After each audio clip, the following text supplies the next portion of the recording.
Malcolm X. I think a lot of people are confused by the new Arabic name, El-Hajj Malik El-Shabazz. I've always had the name on my passport, Malik El-Shabazz, I only used it in the Muslim world.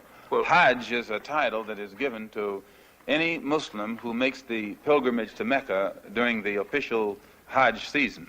Well, will you now use Shabazz and drop X? I'll probably continue to use Malcolm X and I'll probably use it as long as the situation that produced it exists. You don't feel that Shabazz takes the place of X? My going to Mecca and going into the Muslim world, into the African world, and being recognized and accepted as a Muslim and as a brother may solve the problem for me personally. But I personally feel that my personal problem is never solved as long as the problem is not solved for all of our people in this country. So I remain Malcolm X as long as there is a need to protest and struggle and fight against the injustices that our people are involved in this country. Are you prepared to go into the United Nations at this point and ask that charges be brought against the United States for its treatment of American Negroes? Oh, yes. Please. I think you're right in my chair. The audience will have to be quiet. Yes, as I pointed out when I was during my traveling, that African nations and Asian nations and Latin American nations look very hypocritical when they stand up in the United Nations condemning the racist practices of South Africa and that which is practiced by Portugal and Angola, and saying nothing in the UN about the racist practices that are manifest every day against Negroes in this society. Even in South Africa, those Africans aren't faced with bayonets and aren't faced with police dogs. I would be not a man. If I was in a position to bring it in front of the United Nations and didn't do so, I wouldn't be a man. Malcolm, do you intend to lead the charge in the United Nations? Well, I find that to say you're going to lead something creates a lot of hostility, division, jealousy, and envy.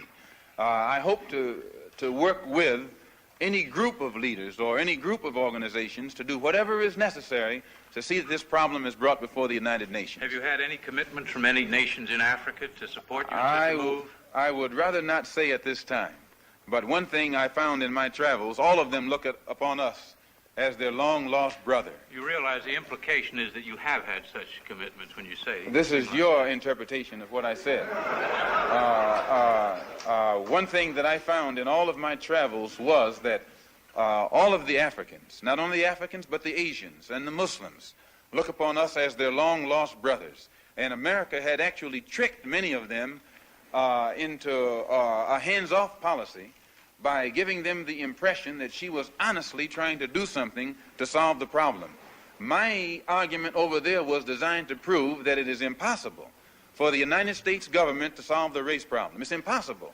Malcolm, on your trip abroad, you said you sensed a feeling of great brotherhood and that conceivably you would be working toward integration in this country now. At least this is what you're reported to have said. Have you any comment on it? I don't think that I ever mentioned anything about working toward integration. They haven't even got integration right here in New York City. You have worse integration problems in the North than they have in the South.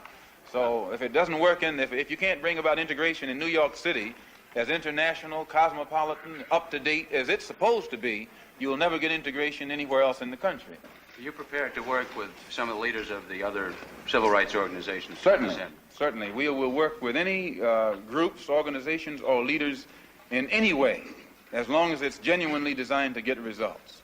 Does your new beard have any religious significance? No, not particularly, but I do think that you'll find black people in America, as they strive to throw off the shackles of mental colonialism, will also probably reflect an effort to throw off the shackles of cultural colonialism. And they may begin to reflect desires of their own, with standards of their own.